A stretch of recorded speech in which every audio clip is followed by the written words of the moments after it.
The heat of the day has finally loosened its hold on the city when you arrive at the edge of Babylon, somewhere between dusk and darkness, in that soft, blue hour when everything looks a little less sharp and a little more forgiving, and the walls that seemed harsh and blinding in daylight now glow gently with the last warmth of the sun. The air on your skin is still warm, but no longer fierce.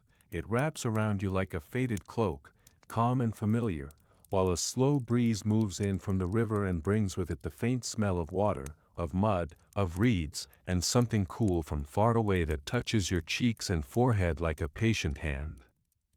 You stand for a while outside the great belt of walls, letting your eyes adjust to the blended light, looking up at the crenellations and towers that rise above you, listening to the distant call of a guard on the ramparts and the softer murmur of voices on the other side, already muted by the thickness of baked clay.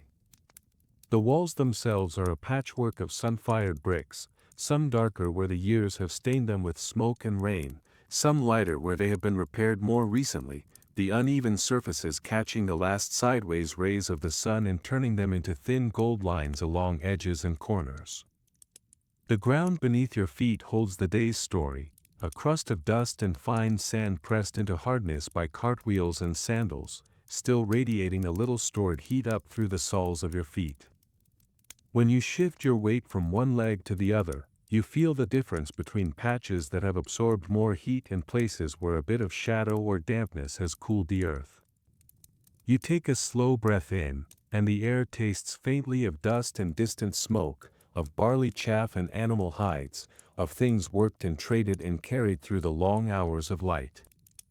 Somewhere behind you, the sky is deepening from the warm metal of faded gold to bruised violet and then to the first quiet blue of night, and the first star is already visible above the line of the walls, a small, steady brightness that does not flicker in the same way as the torches that will soon be lit. You know that behind those bricks, torches are already being lit one by one, lamps are being trimmed and set to burn through the hours ahead, and that the city, far from falling asleep all at once, will simply change its pace, soften its voice, and invite you to walk more slowly, to look more closely, to listen more carefully as you step inside. You stand there, at the boundary between the open land and the enclosed city, and you can feel both worlds at once, the open, cooling air of the fields and river beyond, and the dense, sheltered warmth of human life within. In that pause, in that small gap of time before you move, you are like a held breath, neither in nor out, and as you slowly exhale, you let your shoulders drop a little, let the muscles around your eyes soften, and allow yourself to be drawn gently toward the waiting gate. You pass first beneath a smaller outer gate, its arch lower and less adorned than the great inner gate you know lies deeper within the city, but no less solid. Here, a pair of guards lean on their spears and talk in low voices, their words carried away in fragments by the breeze and swallowed up by the air so that only the rhythm reaches you, not the meaning. Their spears are worn smooth where hands have gripped them again and again, and the leather of their sandals shows pale lines where it has creased with years of use.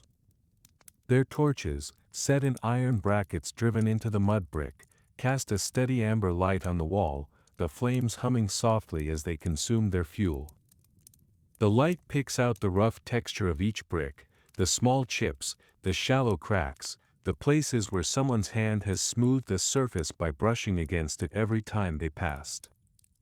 On the stone threshold, you see the grooves left by wagon wheels and the softer, rounded places where countless feet have worn the edges down, each step a tiny, unthinking contribution to the shaping of the city. One guard glances at you, not suspicious, not wary, simply acknowledging another traveler on a quiet evening. The light from the torch near him catches the line of his cheekbone, the faint stubble on his jaw, the slight shine of sweat still resting on his forehead from the long day. He shifts his weight, inclines his head in a small, economical nod, and you walk on, your steps echoing very faintly under the curve of the gate as you pass through. Beyond the outer gate, the space opens a little, and the path bends gently toward the heart of the city. As you move, you feel your steps begin to fall into rhythm with the faint sounds around you, the creak of a wooden cart being pulled off the road and into a courtyard for the night, the dull clack of shutters being closed over a market stall, the soft slap of sandals against packed earth as someone hurries to finish one last errand before darkness settles fully. The smell of dust begins to mix with others now, the warm, comforting scent of bread that has only recently left the oven, still lingering in the air around a bakery that has already closed its doors, the sour-sweet trace of beer from a jar that was overturned and rinsed earlier, its last droplets soaking into the ground, the faint sharpness of smoke from cooking fires being let die down, leaving only embers to glow in the darkness and a haze that hangs above the roofs like a thin, invisible veil. Overhead, the sky continues to darken, but it does so without drama, almost politely, withdrawing its colors slowly so that your eyes have time to adjust. The first pale shape of the moon is rising, still low, still faint, but definite, and as you notice it, you have the quiet sense that someone, somewhere, has already said a small prayer to the one who rules the night and watches over those who travel beneath its light. Your steps slow even more, and your breathing finds a comfortable, even pace, as if your body understands that for the next while, nothing will be asked of it except walking, watching, and gently drifting through the ancient streets. Soon the path widens and becomes stone, and you find yourself standing at the beginning of the Processional Way, the great avenue that leads toward the inner city and the famous gate that guards its sacred heart. The change underfoot is distinct. Where the packed earth had a slight give to it, a muted softness, the stone is firm and cool, each slab fitted carefully to the next. The stones are not perfectly even, some edges stand a little higher, some joints dip a little lower, but together they make a continuous, deliberate surface that channels footsteps in a clear direction. The stones themselves bear the marks of use, faint hollows where countless sandals have landed in the same place, darker streaks where wheels have passed again and again, smoothing the surface with the friction of wood and iron. In the dimming light, they show a range of colors, pale gray, reddish-brown, yellowish streaks where the stone catches the remaining light at a different angle. When you lift your foot and set it down, you feel the coolness that has started to seep up through the stone, a cooling that comes from deeper layers untouched by the day's heat. On either side of the Processional Way, low walls rise, their surfaces decorated further along with lions in relief, stiff and proud, captured mid-stride along the way. For now, they are little more than suggestions in the dim light, their shapes hinted at by shadow and the way the fading sunlight strikes the edges of their forms, but you know that as you walk, the torches will catch them, and each one will step out of the stone in turn, revealed and then allowed to slip back into the half-dark. Around you, the city's voice has lowered to a murmur.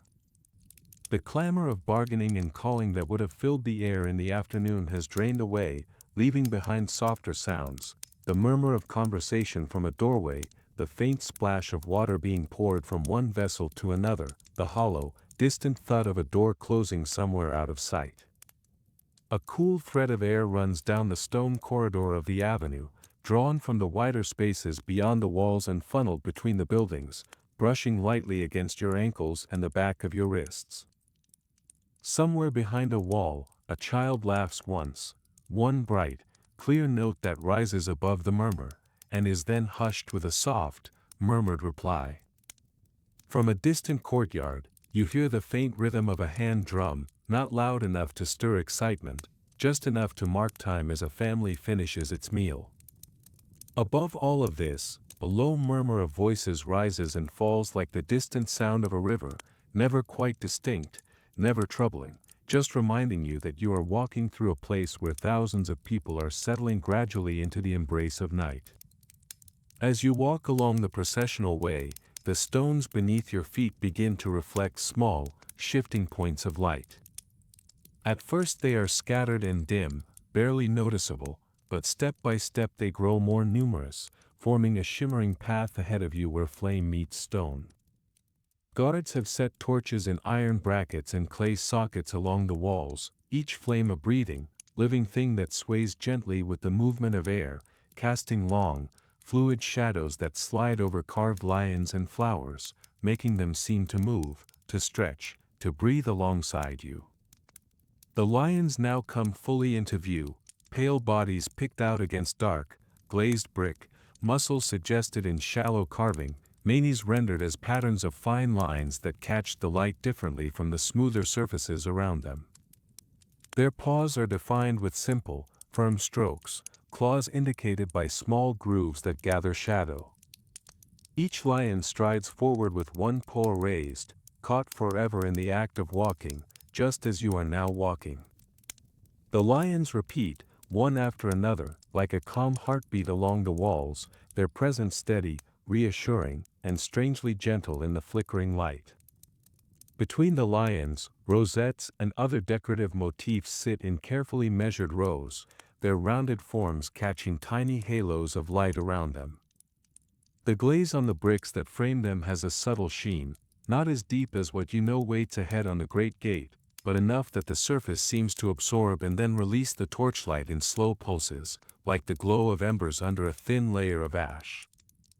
The air here is thicker with scent.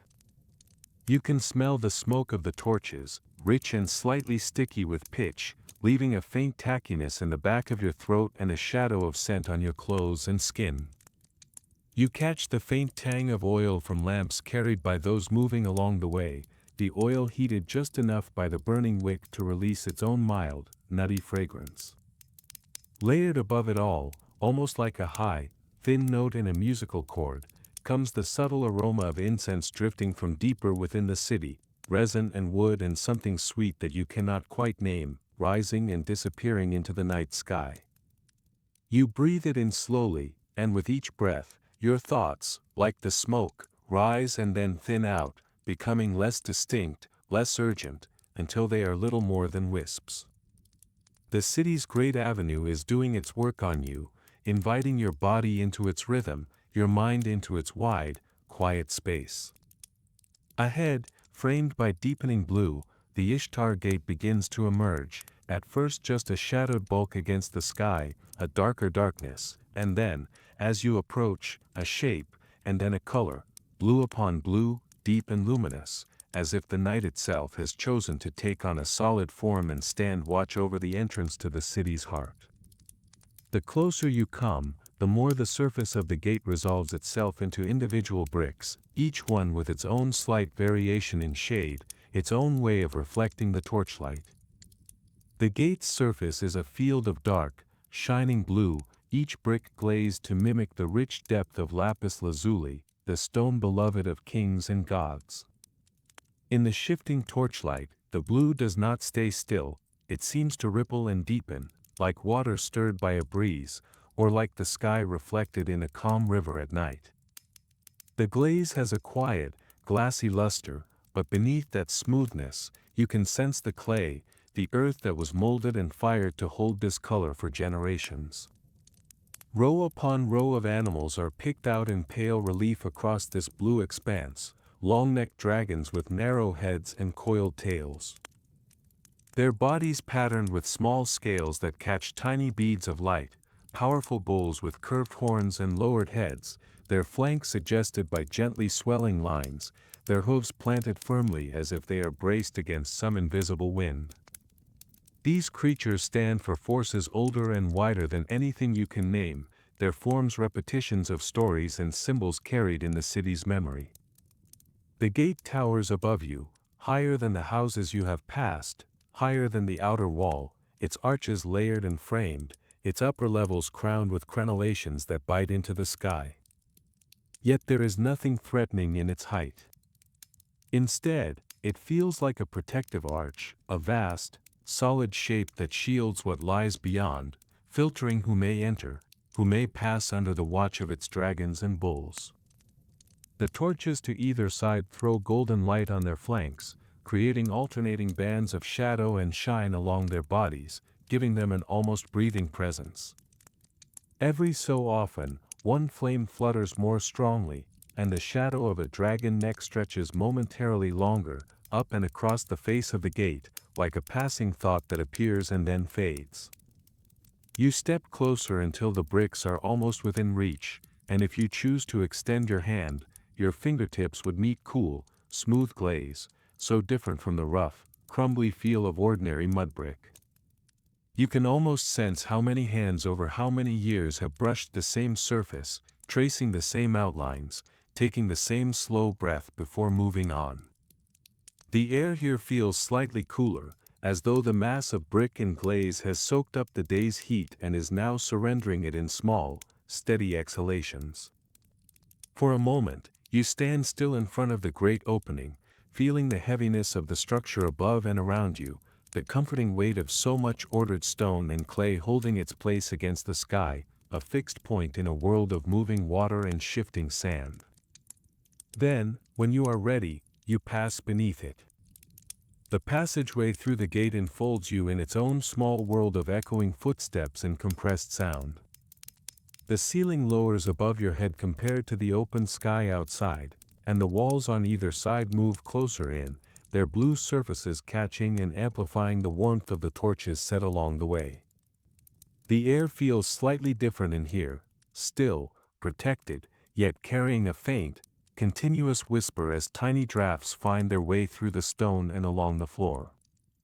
Every step you take produces a soft sound that comes back to you with a slight delay, as if the gate itself is listening and replying, repeating your presence back to you in a gentler tone. The stone beneath your feet is smoother inside the passage, its surface polished by the constant passing of feet, and you can feel that polished firmness under your soles, reassuring, unyielding. Here, the smell of incense is much stronger, as is the aroma of animals, the sharp, earthy scent of cattle and sheep, of straw and dung and leather, lingering from the day's processions and offerings. It mingles with the tarry scent of torch smoke and the faint sourness of sweat left behind by the crowds that passed through under the sun, now cooled and settled into the pores of the stone. It is not unpleasant, it is simply another layer of the city's breath, mingling with oil smoke and the faint sweetness of crushed flowers that have fallen from garlands and been ground underfoot. Your lungs become acquainted with this mixture, and after a few breaths, it becomes familiar, almost comforting, a sign that you are moving ever deeper into a place where gods and humans meet. You look up toward the arch and glimpse a narrow strip of sky where the moon has climbed higher now, its light pale and steady beyond the orange flames closer at hand. The two kinds of light do not compete, they complement each other, one restless and flickering, the other constant and cool. Together, they paint the interior of the gate with a gentle cross-hatching of shadow and pale glow, creating little pockets where details appear and disappear as you move. When you emerge on the inner side of the gate, the city opens before you in a more intimate way. The processional way continues, but the walls on either side draw a little closer, lined now with buildings whose windows are mostly shuttered, their doors closed or half open, warmth and lamplight spilling only a short distance onto the stone. The space feels sheltered, almost like a long, open-roofed hall, guiding you gently onward without hurry or insistence, inviting you to let your steps become slower, your gaze softer. You walk along this inner stretch of the processional way, and the pace of everything around you seems to have agreed with your own. Here and there you see small groups moving slowly, their heads bent together in quiet conversation, their hands carrying lamps that bob gently as they walk, casting moving islands of light on the stones and walls. Their garments whisper as they rub against one another's, linen on linen, wool on wool, and the sound is as soft as leaves brushing in a mild wind. A priest in a long, pale robe passes by, the fabric of his garment catching the torchlight in soft folds. His sandals make almost no sound on the stone, and he leaves behind him a faint trace of cedar smoke and something resinous, evidence that he has just come from a ritual space where incense still burns. The cords at his waist swing lightly with each step, describing small arcs in the air before settling back against the cloth. On one side, you pass a narrow opening between buildings, a small lane that leads away from the main way and into the quieter residential quarters. For a moment you look down it and see the glow of another lamp set into a wall niche, illuminating a clay figurine with outstretched arms, a household god watching over a single family. The niche is just big enough to shelter the figure and the lamp from the wind, its edges smoothed by careful fingers. The light around it is still, the flame so calm it seems almost painted onto the wick. Someone inside that house is finishing a last task, adjusting a sleeping mat, folding a piece of cloth, whispering a prayer before turning in. On the other side, the wall rises taller and smoother, without windows, enclosing some inner court or sacred area. Along its base, small shadows move, cats slinking silently, their tails held low, their eyes catching what light there is, their bodies slipping in and out of view as they move from one patch of darkness to another. They pause, ears flicking, whiskers twitching at scents that are too subtle for you to detect, and then vanish into cracks and doorways, leaving only the memory of their presence, quickly absorbed by the general quiet. The city's sounds now are like a low, steady murmur, without sharp edges or sudden bursts. A pot is set down somewhere with a soft, hollow ring. A wooden latch slides into place, its movement precise and final. A distant door closes with a gentle thud. You listen, and your mind, having nothing urgent to grasp, begins to wander in the same gentle way, touching each sound lightly and then letting it drift away again. You leave the broad stone of the processional way for a time, turning down a smaller street that angles away toward the river. Here the ground returns to packed earth, with occasional laid bricks where water might gather in the rainy season, those bricks having settled slightly unevenly into the soil over the years so that they form small, shallow basins. The houses close in on either side, 2 stories of mud brick leaning slightly inward, their upper floors overhanging the lane and making it feel like a cool, earthen tunnel open to the sky only in a narrow strip above. The walls are rougher here, their plaster cracked in places, straw visible in the clay like threads woven through a dense fabric.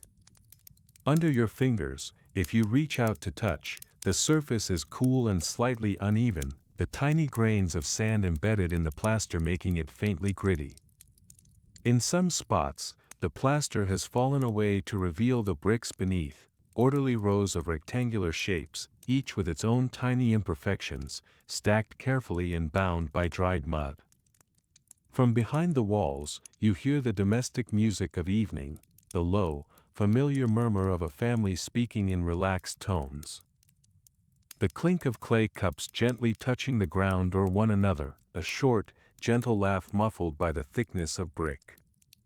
Now and then a window is open just enough to allow a ribbon of lamplight to spill out, tracing a golden stripe across the dusty ground and catching the edges of drifting motes that turn slowly in the air, rising and falling like tiny, lazy stars. You pass a doorway that stands open to a small courtyard just inside. For a moment, you glimpse what lies within, a square of beaten earth, a simple clay oven still holding the glow of heat, its mouth dark but ringed with a soft red halo from coals deep inside. A woman pours water over her feet from a small jug, washing away the dust of the day. The water splashes softly, a cool, silver sound in the warm air, and gathers in a low channel before seeping into the ground. Her ankles and calves glisten briefly in the lamplight before the water runs down and disappears into the thirsty earth. Near her, an old man sits cross-legged on a woven mat, his back to the wall, a cup in his hands, his head bowed slightly as if listening to some inward thought. The mat under him is faded where bodies have sat in the same spots for years, the pattern worn but still faintly visible.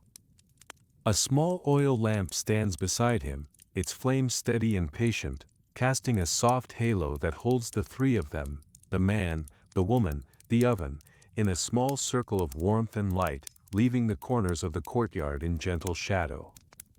You move on, not disturbing them, letting the image settle gently in your mind, the simple kindness of water on tired skin, the warmth of walls that have seen many such evenings, the shared quiet of people at rest.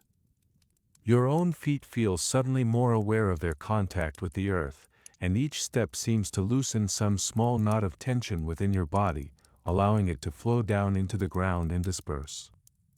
The lane bends and opens into a broader space, a modest neighborhood square where several houses share a single large oven built of clay and brick. The dome of the oven is still warm, and through a crack at its base you can see a faint, reddish glow where embers continue to smolder, feeding a thin trickle of heat into the night. The surface of the oven bears soot stains and pale patches where fresh clay has been added and smoothed, the repairs layering over older ones in a quiet history of use. The smell of bread hangs in the air here, rich, yeasty, with a hint of smoke, clinging to the walls and floating above the square like an invisible canopy. It is the kind of smell that speaks directly to the body, bypassing thought, reminding muscles and stomach and bones of nourishment, of safety, of repeated rituals of eating and resting. Empty baskets lean against a wall, their woven reeds slightly bent and darkened where they have supported the weight of loaves. The day's bread has already been taken home, but the aroma remains, wrapping itself around your senses with gentle insistence. A few people sit together on low stools and mats near the oven, finishing their evening meal. A woman tears a piece of flat bread with her fingers, the crust cracking softly, and dips it into a clay bowl of thick stew, steam curling up and catching the lamplight as it rises. The stew's surface glistens with a thin sheen of oil, and bits of grain and vegetables float just below, emerging briefly when she tilts the bowl. A boy, perhaps 8 or 9, cradles a small cup of beer with both hands, sipping carefully under the watchful eyes of his elders. Tiny bubbles cling to the inner surface of the cup, breaking slowly as he tilts it. They speak in quiet tones, their conversation as steady and unhurried as the way they move their hands, as the way they chew and swallow. Their bodies lean slightly toward one another, forming a small, self-contained circle that feels complete and satisfied. A dog lies nearby, stretched out on its side, its ears flicking occasionally at distant sounds, but otherwise content, its belly round with food, its breathing slow and even. On a raised shelf near the corner of the square, someone has placed a small altar, a flat stone, a few tiny clay figures, and a shallow bowl holding a little oil lamp. Before the lamp, a newly baked roll of bread sits as an offering, its crust still faintly glossy with oil, a thin line of steam still escaping where it has been broken. The flame flickers, reflecting in miniature on the curved sides of jars and cups around it, and for a moment, as you pass, it seems as if the clay figures, simple shapes with barely suggested faces, are watching you, their surfaces warmed by light, their features softened into an expression of mild, eternal welcome. The night air here is warmer than along the river will be, but it is a gentle, lived-in warmth, like that of a blanket that has been sitting by a fire. Your stomach notices the smell of bread and stew and responds with a quiet, slow hunger, not sharp, just a recognition of nourishment nearby. At the same time, your eyelids feel heavier, the combination of food aromas, muted sounds, and steady lamplight working its way through your senses, inviting your body to sink deeper into its own simple needs, to eat, to rest, to sleep. Leaving the square behind, you continue toward the river. The lane narrows again, then widens, then narrows, twisting between houses that follow no geometric plan except their own long history of growing around one another, each new wall built against a neighbor's existing one, each doorway placed where it was most convenient at the time. The turns come without warning but also without confusion, each bend revealing another short stretch of lane, another door, another window with light or darkness behind it. In some places, the ground underfoot becomes slightly damp, dark patches where water has dripped from a jar or from washing thrown out earlier, leaving the dust to clump and harden. The smell of water begins to thread into the air before you hear it, cooler, fuller, edged with the scent of reeds and wet clay. It arrives first as a slight freshness on your tongue and the inside of your nose, a contrast to the baked, dry smells of ovens and earth. When you finally step out onto the riverbank, the space opens suddenly, and you are greeted by a broad strip of darkness that is not empty at all, but filled with the gentle, constant motion of the Euphrates. The river stretches out in both directions, its far bank only a darker line against the sky. The water itself is a dark mirror, broken by small, shifting gleams of starlight and the pale, elongated reflection of the rising moon. Every tiny disturbance on the surface, a fish breaking the water, a bit of floating debris turning, catches and distorts those lights, making them tremble and slide before regaining their shape. Boats are moored along the bank, their simple hulls resting against the current, rocking almost imperceptibly. Their ropes creak in soft complaint against wooden posts, the fibers strained and relaxed with each small movement. Some of the boats are loaded, low in the water, their coverings tied tight against the night air, others are nearly empty. Their decks bare except for a coil of rope, a pole, a jar, the traces of the day's work visible in faint smears of mud and grain dust. The sounds here are different from those of the streets, the low, repetitive slap of water against mud brick embankments, the occasional hollow knock of a boat nudging another, the faint rustle of reeds along the far bank, the distant croak of a frog. From further upstream or downstream, a voice carries for a moment across the surface, someone giving a command, someone singing a simple line of song as they finish a task, and then is absorbed back into the wider quiet, flattened and stretched by the water until it becomes indistinguishable from the general murmur. The air is noticeably cooler beside the river, and when the breeze moves, it carries with it a thin veil of moisture that settles lightly on your skin. It tastes of silt and faraway mountains, of places upstream that you will never see but whose snow melt and rain have made their way here to feed the fields and canals.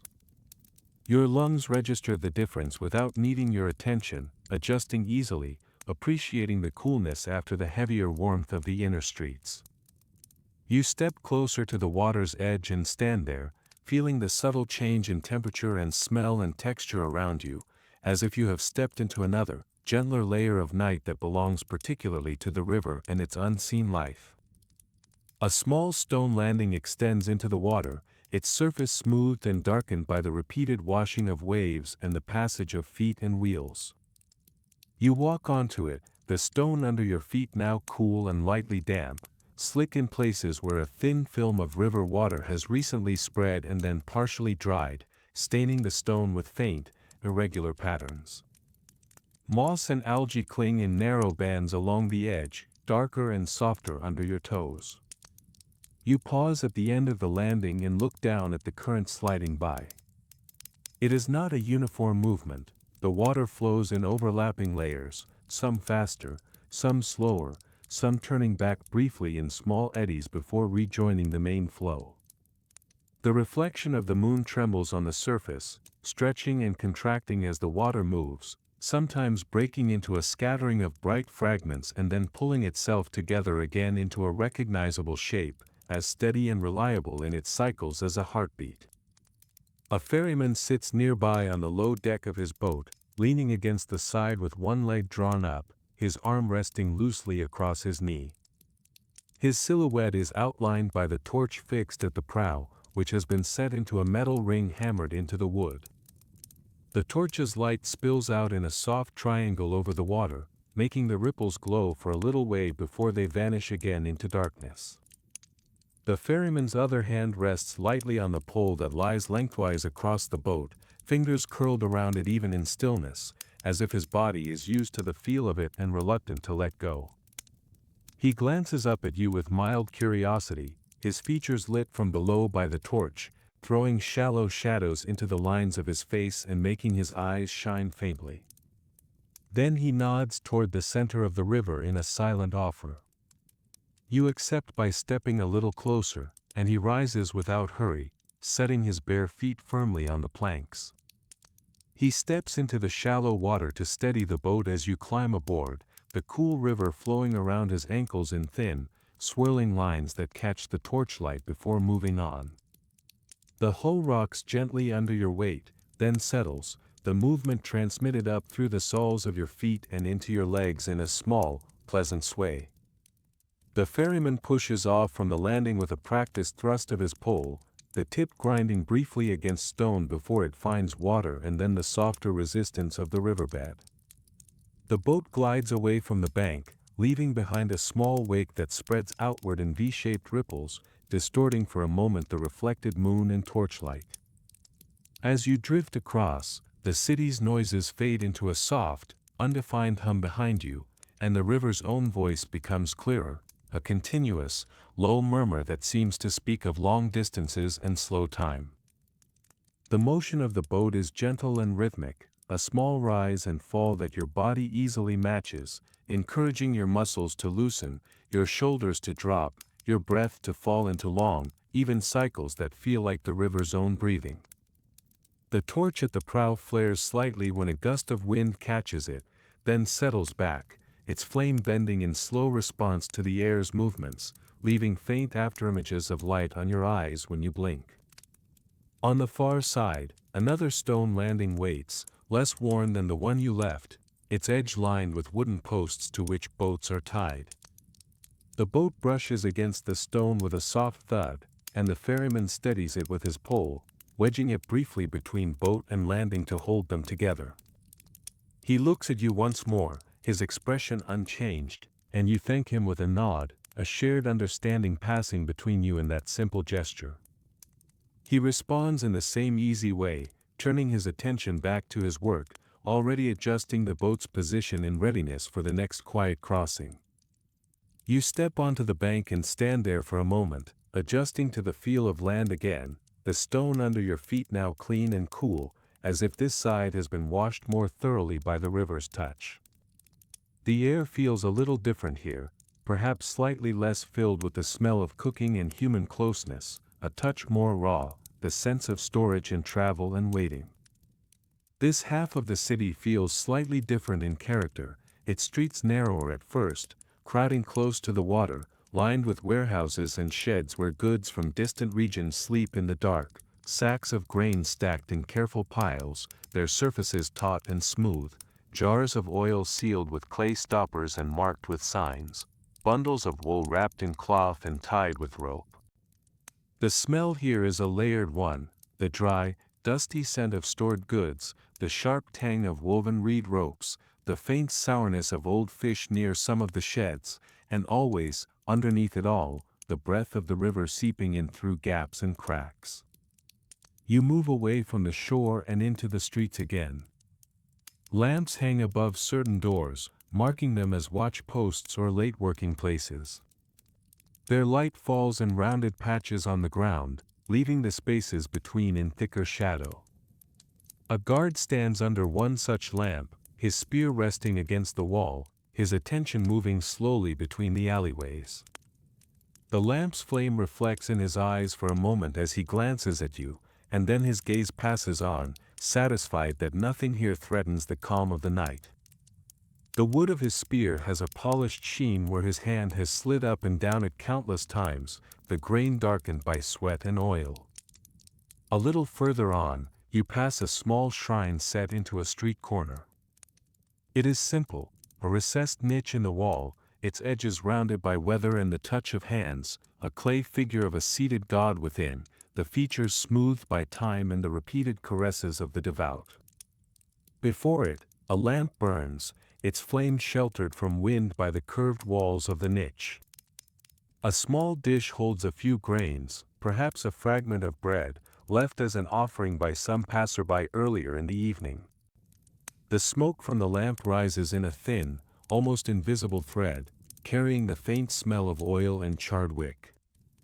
You pause there briefly, feeling the quiet focus of the shrine, the way it gathers the ambient hush around it into something almost tangible, like a soft pressure in the air that presses gently on your skin and the inside of your chest. Then you move on, carrying a bit of that stillness with you, like the lingering scent of smoke on cloth. Beyond the warehouses, the streets once again give way to dwellings, their doors set right at the edge of the lane, their upper stories leaning inward as if in conversation with the houses opposite. Here, more than in the bustling center, the city feels like a living being that has curled up for the night, breathing slowly through half-dreaming walls. Many windows are dark now, their shutters closed, but a few still glow faintly, as though someone inside is finishing a last quiet task. You pass by an open doorway and hear the low murmur of a voice chanting in a steady rhythm. You glance in without intruding and see a man sitting cross-legged on the floor near a tiny altar. Before him, a clay tablet rests on a reed mat, and his lips move as he recites words that have been used for generations to lay anxieties down and entrust them to unseen powers. His hands are folded loosely in his lap, his back straight, his shoulders relaxed. The lamp beside him casts a small circle of light, within which the tablet and his hands are clearly visible, while everything beyond that circle fades into soft shadow. The flicker of the flame makes the cuneiform signs on the tablet seem to shift and breathe, as if the words themselves were alive. In another house, a rooftop ladder leads up to an open space above. From the street, you can see the outline of someone lying on a mat, covered lightly with a woven cloth, their head turned toward the stars. Nearby, another figure sits with knees drawn up, arms resting upon them, just watching the sky. Their lamp is nearly spent, the flame low and calm, the tiny pool of oil around the wick reduced to a thin gleam. Soon it will be pinched out, leaving only starlight and moonlight to wash over them as they sleep, the air cool and open above their resting bodies. The rhythm of your steps has become even slower now, almost as though you are drifting rather than walking. Every few breaths, you notice something small, a sprig of herbs hanging to dry under a window, twisting slightly in the moving air, a clay jar propped against a wall, its rounded shoulder catching the light just enough to show the curve of its belly, the outline of a dog curled up in a doorway, its tail tucked along its body, its sides rising and falling in a peaceful, steady rhythm. Each detail appears, lingers briefly in your awareness, and then drifts away, leaving room for the next, like waves following one another to the shore. The path you follow begins to lead, gradually and almost without your noticing, toward a different kind of space, the sacred heart of the city. The houses thin out and are replaced by walls that are higher and smoother, their surfaces more carefully plastered, their edges straighter, their gates larger and more precisely fitted. The smell of incense returns, stronger now, mingled with the faint metallic hint of bronze, the dry scent of finely swept courtyards, and the low, comforting aroma of oil that has been burning for many hours in lamps that are never allowed to go out. You come to a large gate set into one of these walls, its wooden doors open just enough to allow passage for those who are permitted inside. The wood is dark with age and oil, its surface carved with simple, powerful patterns that are partially hidden in shadow. Two figures stand beside it, robed in garments of finer weave than most, their heads covered, their faces calm. Their posture is relaxed but attentive, bodies loose yet ready to move if needed. One of them looks at you closely for a moment, his eyes reflecting a hint of lamplight, then gives a slight nod to the other, as if acknowledging that the night itself has brought you here. You pass between them and step into the courtyard beyond. The courtyard is large, its beaten earth floor pale in the combined light of moon and lamps. The surface has been swept smooth, though faint lines remain where broom bristles have passed, drawing arcs and straight paths in overlapping patterns. Along the walls, torches burn in evenly spaced brackets, their flames small and controlled, as if they too have adopted a quieter manner in this place. Shadows gather in the corners and under the eaves, deep and undisturbed, their darkness soft rather than harsh. At the far side, a raised platform holds an altar of stone, its surface smeared with the faint dark traces of past offerings, now cooled and dry. The stone edges are rounded from use, the corners dulled by time and countless hands. A basin of water stands nearby, catching reflections in its still surface, a fragment of torchlight, a sliver of moon, the brief silhouette of a bird that passes overhead. The water is so calm that its surface looks almost like polished stone until the slightest breeze sends a shiver across it. A priest crosses the courtyard, carrying a shallow bowl in both hands. Thin white smoke rises from the bowl, trailing behind him in a delicate ribbon that curls and spreads, carrying the scent of cedar and other woods you cannot name. His sandals scuff softly against the earth with each step, leaving shallow marks that will soon blend with the others. He approaches the altar, sets the bowl down upon it with care, and stands for a moment in silence, then bows his head and begins to speak softly. His words do not reach you clearly, they are more like a pattern of sound and distinct phrases, a rise and fall of tone that matches the rhythm of his breathing. Yet there is a calm intensity in them, a sense that he is weaving something steady and protective into the fabric of the night. The smoke from the bowl rises in a slow, twisting column, then spreads out, forming faint layers that hover and then disperse, leaving behind only their lingering fragrance. For a while, you simply stand and watch the smoke, following its movements with your eyes, noticing how it thickens and thins, how it seems to grow almost invisible and then become visible again when it passes in front of a torch's light.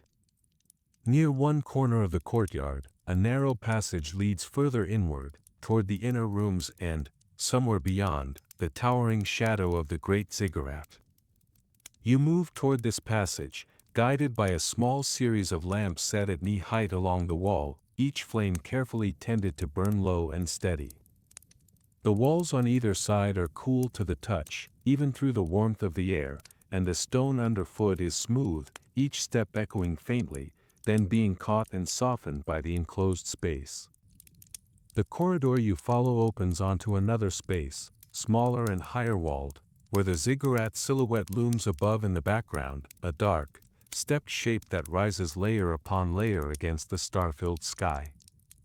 From here, you cannot see its full height, your view is framed by the enclosing walls of the courtyard, but you can feel it, the weight of stone and brick stacked toward heaven, the steady, immovable presence of something built to bridge earth and sky. The upper levels are lost in shadow, but you know they are there, resting in the darkness like terraces of night piled one upon another. Along one side of this inner court, a door stands open into a hall where scribes work even at this late hour. You catch a glimpse of them, men seated on low stools, bent over clay tablets resting on their knees or on small stands, styluses moving in slow, practiced motions. A row of lamps along the wall casts light directly onto their work, leaving their faces partially in shadow, their concentration turned entirely toward the careful pressing of wedge-shaped marks into soft clay. The scratching sound of stylus on clay forms a quiet, irregular music that blends with the other small sounds of the temple, the shift of cloth as someone adjusts their seat, the creak of wooden shelves under the weight of stored tablets, the occasional soft cough or clearing of a throat. The air inside the hall is warm and smells faintly of damp clay and lamp oil, with a hint of something metallic from the tools used to shape and cut the tablets. You imagine the tablets they inscribe, records of offerings, of omens observed, of dreams reported by kings and commoners alike. Each tablet a small piece of the web that holds the city's life in order, its events noted, its patterns watched. The knowledge that such care is taken, that someone is always paying attention to the signs and rhythms of the world, brings a subtle sense of reassurance that settles somewhere deep, like a gentle hand placed over the heart. You do not intrude further into the temple's hidden rooms, but instead sit for a while on a low stone step at the edge of the inner courtyard. The step is cool and very slightly rough beneath you, the stone worn smooth in places where others have sat before, leaving faint depressions that cradle you now. As you rest, you become aware of the sensation of your body's weight meeting that solid surface, the way your muscles respond by loosening just a little more. Trusting the stone to carry you.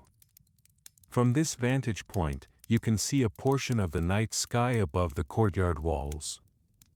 The ziggurat's outline cuts into that sky, its stepped edges traced faintly in silver by the rising moon. Stars cluster and scatter around it, some bright, some barely visible, all steady in their positions. Somewhere up there, on one of the upper terraces, an astrologer may be watching, noting the positions of planets and constellations, seeking patterns and meanings in their slow, ancient dance. You cannot see him, but you can imagine the light of his lamp, small and lonely against the vast dark, and the calm patience with which he traces the movements of heavens that care nothing for the haste of human days. The smell of incense drifts lazily across the courtyard from the main altar, mingling with the earthier scent of clay and the cool dryness of night air. You inhale it slowly, feeling each breath fill your chest and then leave again, as smoothly as the river's current flowing past its banks. There is nothing you need to do here, nothing you must decide or remember. The world seems to have narrowed down to simple things: the sound of your breath, the faint hiss of nearby lamps, the pattern of light and shadow on stone, the quiet presence of the massive structure rising behind you like a sleeping mountain. After some time, long or short, it does not matter, you stand again, not because you must, but because your body is ready to move once more, to continue its wandering through the city's gentle night. You leave the temple precinct by another gate, emerging into a street that runs along a canal branching off from the river. The gate's wooden doors close quietly behind you, and the sounds of the inner courtyards recede, replaced by the softer, more scattered noises of the sleeping city. The canal lies below street level, its banks lined with baked bricks that catch the moonlight in faint, regular patterns, each brick's edge picking up a thin line of silver that stitches them together into long, horizontal bands. The water here is calmer than in the main river, its surface broken only by the occasional ripple from a fish, a drifting piece of reed, or a small insect skimming the surface.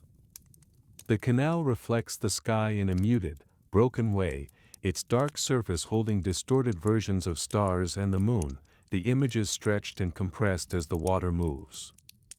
The faint light from a nearby lamp paints a narrow, trembling path across the canal, a golden thread that wavers and reforms with each small disturbance. Every so often, a small low bridge crosses the canal, its wooden planks worn smooth by bare feet and sandals passing from one side to the other.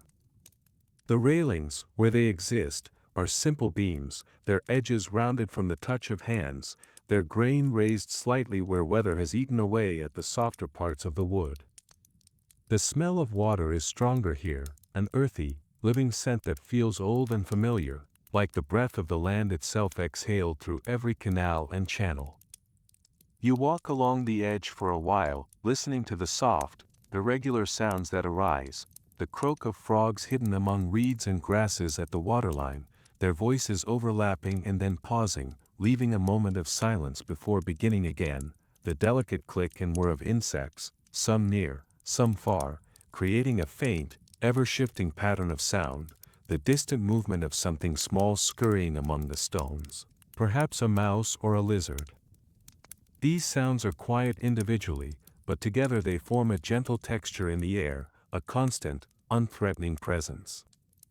The air near the canal is cooler and more humid, and the smell of water is threaded with other scents, the faint sourness of mud turned up where someone recently drew water, the green smell of reeds crushed underfoot, the distant scent of cooking fires reduced now to smoldering coals. The sensation of this moist air against your face and hands is soothing after the drier, incense-laden air of the temple, and your lungs accept it gratefully, each breath spreading a subtle coolness through your chest. On the opposite bank, a row of houses faces the canal, their backs turned to another lane behind. Many of them have small platforms that extend over the water, where people draw water with jars, wash clothes, or simply sit to cool themselves in the evening. The platforms are supported by beams sunk into the bank, their undersides dark and damp, their tops worn smooth by years of use. Tonight, most of those platforms are empty, but you see one where a woman kneels, her hands resting on the rim of a large jar that sits beside her. She is not working now, she seems to be simply looking down at the water, watching the way the reflections tremble and reform, her face lit from behind by a lamp in the house. The light outlines her shoulders and the curve of her neck, leaving her face in a gentle half-shadow. The jar beside her is cool and rounded, its clay surface catching a thin ribbon of lamplight along its shoulder. She appears perfectly still, as if listening to something only she can hear, perhaps the distant sounds of her family inside, perhaps the quiet messages of the night and the water. As you continue, you cross one of the low bridges, feeling the wood flex very slightly under your weight, the faint creak of its beams a small reminder that even solid things have their own quiet way of moving with the world. Your footsteps make soft, hollow sounds on the planks, a different note from the muted thud of earth or the firm tap of stone. On the other side, a dog lying on a doorstep raises its head to look at you, eyes reflecting a brief glint of light, then lowers it again after a moment, convinced that you pose no disturbance to the peace of its domain. The dog's tail gives one small, sleepy flick before it settles again. This part of the city blends gradually from sacred spaces into quieter residential quarters again, but with small traces of the temples lingering here and there. On a street corner, you notice a wall marked with faint, chalk-like lines, remnants of a protective sign drawn earlier in the day to keep misfortune away from the household within. The lines are partly smudged now, softened by touch and time, their sharp edges blurred into rounded shapes. A few grains of the white material cling stubbornly to tiny cracks in the plaster, catching the moonlight and giving the wall a faint, ghostly brightness in that one spot. In one small courtyard visible through half-open doors, a family altar stands against the wall, sheltered by a fragment of roof that juts out like a protective hand. A lamp burns before it, though nothing else seems to be happening. Its flame is modest. A narrow, upright tongue of light that holds steady, as if even the fire understands it is in a holy place and behaves accordingly. Perhaps a prayer was said here earlier, and the lamp has been left to burn down on its own, its slow consumption of oil a continuation of the offering. Perhaps someone will come later, before sleep, to add a pinch of grain or a whisper of gratitude. You pass an open doorway where an older woman sits with a child at her side.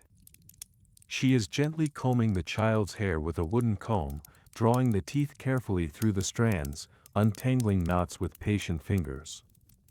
The child's head is tilted slightly forward, neck relaxed, trusting, eyes half closed, his body slack with the pleasant drowsiness that comes from being cared for. A small, shallow basin sits beside them, holding the loose hairs she has already removed, floating faintly on the surface of a thin layer of water. The lamp on the floor beside them casts their shadows on the wall behind, stretching and rounding them into larger, softer shapes that sway slightly with every small movement. The comb moves again and again in the same slow arc, from crown to nape, each pass smoothing and ordering, each pass a quiet act of love. The child's shoulders rise and fall in a slow rhythm, somewhere between wakefulness and sleep, caught in that gentle space where the body still registers touch, but the mind has begun to drift. Further along, a man stands alone in his doorway, leaning one shoulder against the frame, looking up at the sky. He holds a clay cup in his hand, fingers curved around its rounded surface, his thumb resting on the rim. Every so often, he takes a slow sip, then lowers the cup again, his gaze never leaving the stars. The light from inside his house falls just short of his feet, leaving his face mostly in shadow, but you can see the relaxed set of his mouth, the looseness of his shoulders. On the ground beside him, a pair of sandals lies neatly side by side, as if placed there with as much care as any offering, toes pointing slightly inward. You pass him, and he does not look away from the heavens, but you feel his presence, part of this safe, shared night, another quiet watcher held within the same darkness and the same faint silver light. You find yourself drawn gradually back toward the processional way, as if the city's paths are gentle currents that eventually lead any wandering back to the main flow. The lanes shift and bend with their own logic, but your feet find their way without conscious effort, guided by subtle cues, the slight widening of a street, the familiar angle of a wall, the distant glimmer of torches reflected on stone. When you rejoin the broad avenue, it feels different than before. Many of the torches along its length are burning lower now, their flames smaller, their light softer, reduced to a glow that clings close to the wood and spills just a little onto the carved lions and the stone underfoot. The lions on the walls are half in shadow, their forms less distinct, their raised paws and rigid backs hinted at more than seen, more like memories than figures. The blue glaze of decorative panels appears almost black in this reduced light, absorbing rather than reflecting, the bright splendor of earlier transformed into a deep, resting richness. The stone under your feet has cooled further, releasing the last of the day's stored heat into the night and taking on a faint chill that feels pleasant against your soles. You notice how your footsteps sound slightly different now, the softer flames above producing gentler echoes, as if the very air has thickened with sleep. Your own movements slow in response, your stride shortening, your weight settling a little more fully into each step before moving on. Ahead, you can see the outline of the Ishtar Gate again, this time from the inner side. Its great archway stands like a dark mouth in the wall, its form recognizable even when many of its details are lost to shadow. Where a torch still burns close enough, you see flashes of blue, but mostly the gate is a massive, calm silhouette against the lighter sky beyond. The dragons and bulls along its face are mostly swallowed by shadow. Their shapes guessed rather than seen, yet their presence is as strong as ever, like a remembered voice you no longer need to hear clearly in order to be reassured by it. As you walk toward the gate, a small group passes you going the other way, a pair of priests and a few attendants carrying items wrapped in cloth. Their garments move softly against their bodies, the cloth whispering in the quiet air. Their voices are low and respectful, words carried more by tone than by volume. One of them carries a lamp whose light is shielded on three sides, sending its glow forward in a narrow beam. As the beam sweeps lightly over the lions and the pavement, details appear briefly, a paw, a rosette, a chip in the stone, and then slide back into darkness, like thoughts surfacing and then sinking once more into the quiet pool of the mind. You stand for a moment near where the processional way meets the gate, turning slowly to look up and down its length, seeing how the avenue curves gently away into night in both directions. The sense of movement that you felt earlier has slowed even further now. It is as if the whole city is settling down onto its own unseen mat, drawing a blanket of darkness up around its shoulders, leaving just enough light to see by, just enough to know that someone, somewhere, remains awake, watching over it. Once again, you pass beneath the arch of the gate, your footsteps joining the faint echoing chorus of all those who have gone through this passage before you.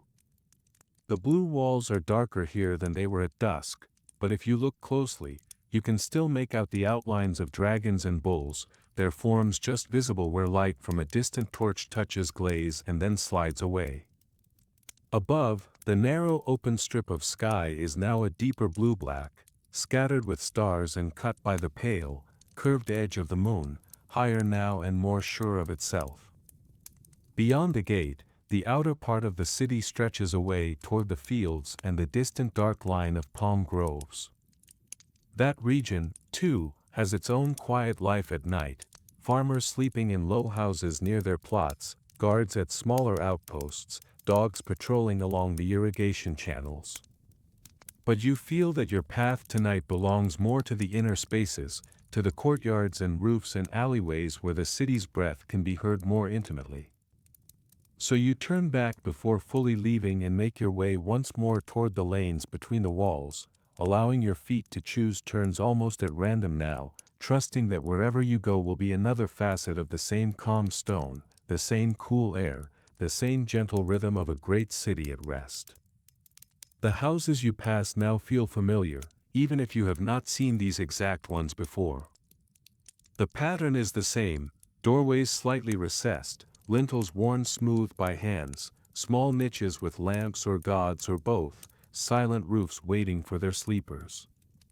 At one doorway, you see an old man pulling a wooden bar across his door, securing it from the inside. His movements are slow but sure. He knows the weight of the bar and the way it must be lifted and set down so it fits neatly into the carved rests. When it drops into place, it does so with a muted thud that feels more like an embrace than a barricade. A faint line of lamplight escapes around the edges of the door, then dims as the lamp inside is turned lower. The shadows on the street deepen in response, but the darkness is never absolute. There is always some light from somewhere, moonlight, starlight, a distant torch, enough to outline walls and steps, enough to keep the night from feeling empty. You come at last to a house whose door stands ajar, inviting without insistence. The door leaf is thick and made of planks bound together, its surface bearing scratches and small dents from everyday life. It does not creak as you push it slightly wider, it moves on its hinges with a soft, well-used sound. As you step through, you find yourself in a small courtyard, its floor of packed earth cool underfoot, its walls rising close around you, enclosing a rectangle of sky where the moon and a scatter of stars are framed like a slow-moving painting. The courtyard is simple and tidy. A clay jar rests near one wall, its broad shoulder catching a faint vertical strip of lamplight from a doorway. Beside it sits a low basin with a small amount of water, its surface dark and reflective, mirroring a tiny, wavering version of the lamp's flame. A few faint footprints mar the smoothness of the earth floor, bare toes and heels pressed into the dust, crossing and recrossing in familiar patterns that speak of daily routines.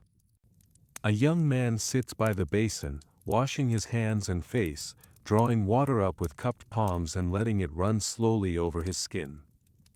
Each handful of water makes a soft, hollow sound as it falls back into the basin, a little splash that sends small ripples out to the edges. Droplets cling to his fingers and then fall, darkening the earth in tiny circles where they land. The water on his skin shines briefly in the lamplight before beginning to dry, leaving pale tracks on his arms and cheeks. His movements are deliberate, unhurried, as if this, too, is a kind of prayer, a washing away of the day's effort, the dust, the sweat, the small frustrations that have already begun to lose their shape. Nearby, a folded bundle of cloth lies ready, perhaps to serve as his pillow later or as a covering against the night air. Its edges are frayed in places, the thread slightly loose, but it has been folded carefully, the corners aligned. A simple wooden stool stands against the wall, and above it, hanging from a peg, a coil of rope and a small bag suggest tasks waiting for another day. From a doorway along the courtyard wall, a faint glow appears, and a woman steps out carrying a lamp. The lamp's light draws a warm shape around her, turning the coarse weave of her garment into a soft play of shadow and highlight. She sets the lamp down on a low shelf, where it casts a gentle light over the courtyard, illuminating the jar, the basin, the man washing, and now you. Her eyes pass over you without surprise. In this city of countless comings and goings, the presence of one more quiet figure in the night seems perfectly natural. She adjusts the wick of the lamp, making the flame a little smaller, a little steadier, then disappears again into the room behind her, the cloth curtain falling softly back into place. A ladder leads upward to the roof, its rungs made of rounded wood set into the wall. The wood is smooth where hands and feet have used it repeatedly, and cool to the touch. You climb it, the clay around the rungs firm beneath your hands, the ladder's slight creak a low, reassuring sound. Each step raises you a little higher above the courtyard, the air growing slightly cooler as you approach the open night. At the top, you find a flat, open space where a woven mat has been laid out near the low parapet. The roof surface is of hard-packed clay mixed with straw and small stones, its texture slightly uneven underfoot, but solid. In some places, Faint cracks run through it like fine lines on an old palm, evidence of heat and drying, filled with dust and grains of sand. The parapet rises just high enough to serve as a barrier, its top rounded and smooth from the passage of hands and resting arms. Beyond the roof's edge, the city spreads out in soft rises and falls of mud brick and shadow, punctuated here and there by a brighter lamp or torch.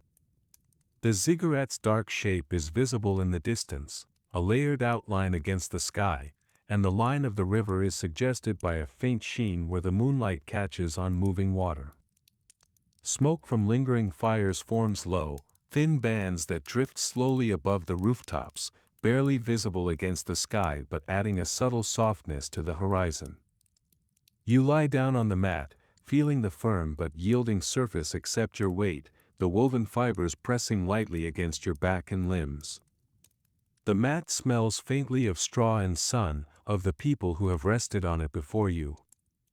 As your body settles, the small unevennesses of the roof beneath the mat disappear into a general sense of support, the underlying solidity of clay and packed earth making itself known through the gentle give of the weaving. Above you, the sky seems larger from here, no longer sliced into narrow rectangles by walls but stretching in one unbroken arc from horizon to horizon. The stars are more numerous than you noticed before, some bright enough to be easily seen, others faint, appearing only when you relax your gaze and let it soften, allowing the small lights to drift into awareness on their own. As your eyes adjust further, even more stars appear at the edge of vision, like a quiet crowd gathering in the background. The moon, now higher in the sky, casts a gentle, diffused light over the city, turning the hard lines of walls and roofs into softer shapes.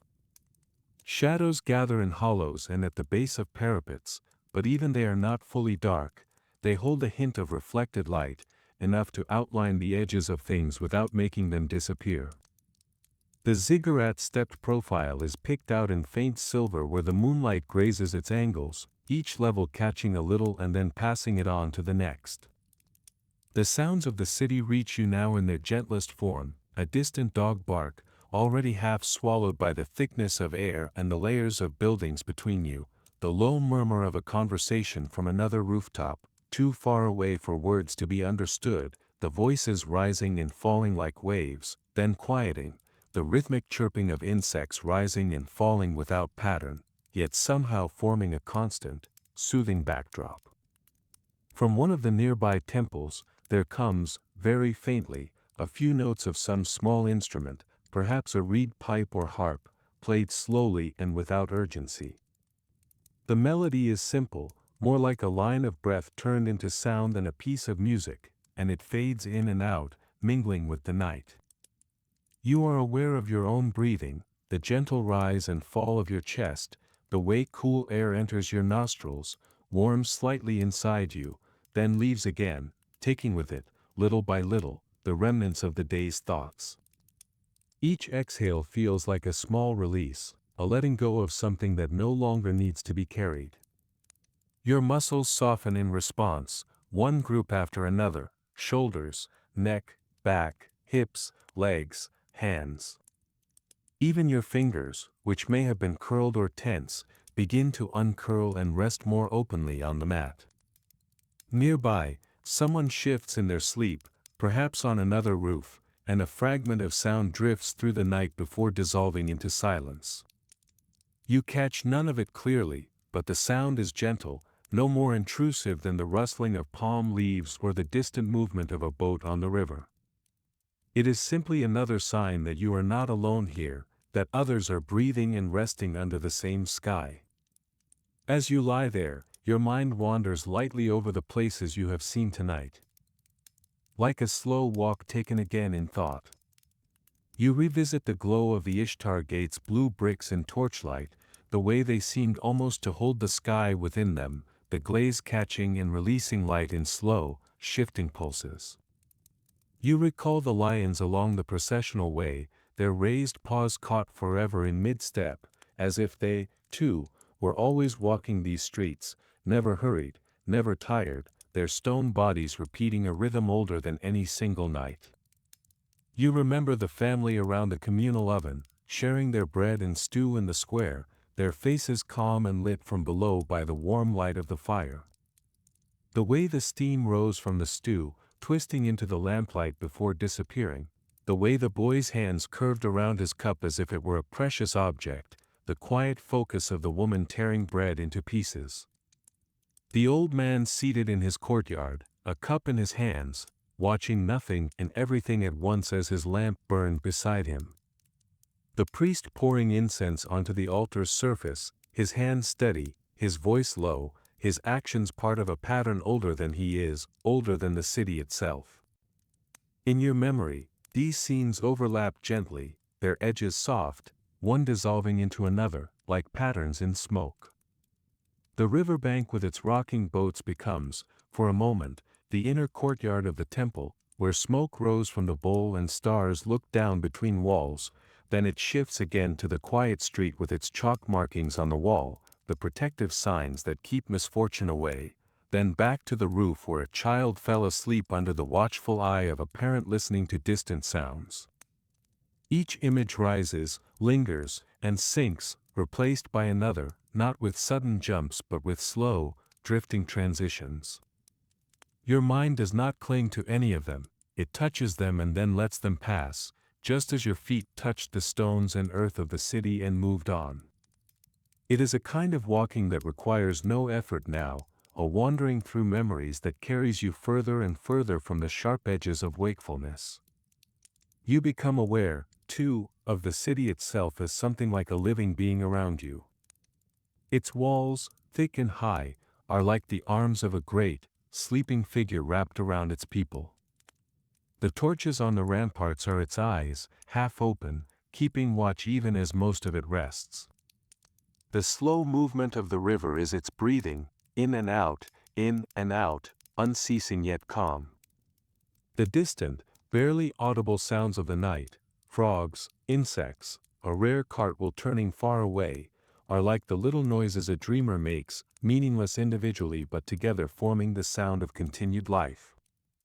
You feel yourself held within that embrace, one small sleeper among many, no more important and no less than any other. The worries and stories that belong to your individual self seem to lose their edges here, becoming like small bits of silt carried in the river, present, but easily suspended, easily forgotten for a while as they drift along with the current. The moon has climbed higher still, and its light falls more directly now on the rooftops and streets, painting them in soft silver.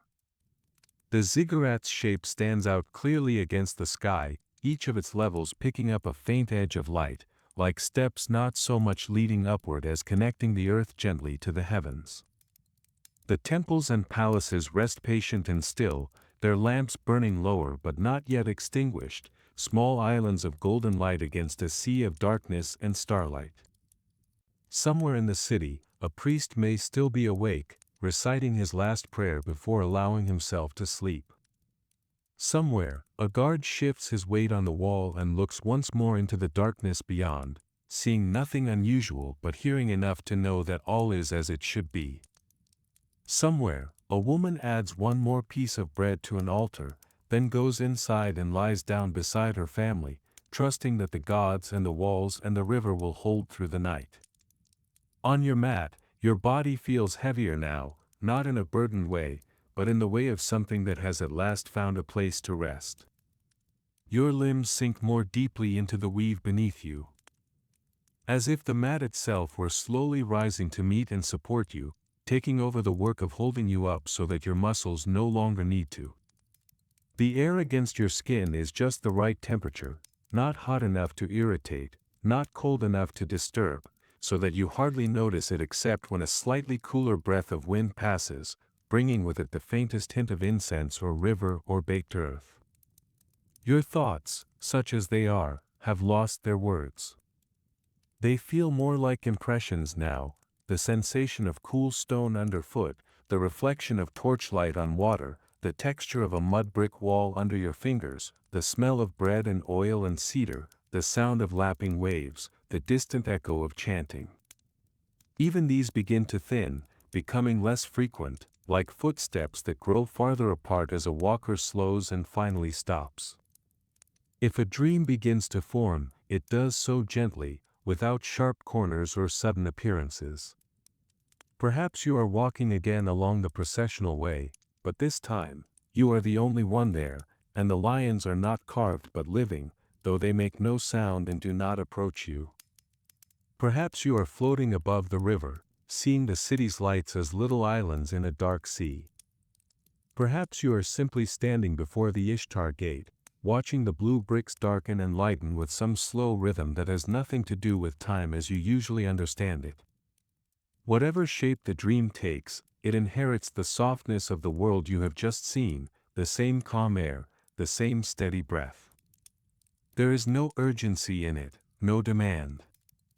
It is like stepping through one more gate, not built of brick or glazed with blue, but made of sleep itself, opening silently, inviting you to pass through when you are ready, and to wander in another Babylon that exists only behind your eyes, under the quiet rule of the moon. The city around you continues its gradual descent into deeper stillness. One by one, lamps are extinguished, their flames pinched out between dampened fingers or smothered under small lids. Each small darkening is like the closing of an eye, and with every one, the stars seem a little brighter, the outline of the rooftops a little softer. In certain temples, certain lamps are kept burning, but even these are low now, fed just enough oil to last until dawn, their flames slender and almost translucent. The river flows on without pause, untroubled by the difference between night and day. Its current wraps around the city's foundations, slides past the moorings of its boats, moves under its bridges. The sound of it is constant but subdued, like the hum of blood in your ears when everything else is quiet. If you listen closely, you can almost believe that the river's song is saying the same simple thing over and over, that things change and do not change, that nights follow days, that fields will be watered, that sleep will come and then end, and then come again. Above, the constellations known to the city's scholars continue their paths. They have been given names and stories, their positions correlated with omens and events, but tonight, from where you lie, they are simply points of light, distant and gentle, there for you to look at or ignore as you please. The moon is a little past its highest point now, beginning its own slow descent, but there is no sense of loss in that, only the recognition of another cycle turning as it always has, the night slipping steadily toward the promise of dawn that you do not yet need to think about. Your breathing is slow and even, matching the rhythm of the city, matching, perhaps, the unseen breathing of the gods themselves, if they breathe at all. Each inhale draws in coolness and the faintest trace of distant incense, each exhale releases the last lingering bits of wakefulness, those tiny remaining thoughts that might otherwise keep you upright and active. They leave you one by one, like small birds taking flight and disappearing into the night, until there are none left. The mat beneath you, the roof under the mat, the walls holding up the roof, the city walls beyond, the fields, the river, all of it forms a single, solid foundation, stretching out in every direction. Cradling you. You are no longer walking on it, you are lying within it, and it within you, the boundaries between your body and the sleeping city gently blurring like the edges of dreams. In this final, quiet place of the night, there is nothing you must remember, nothing you must plan. The gates are closed, the watch is set, the offerings have been made.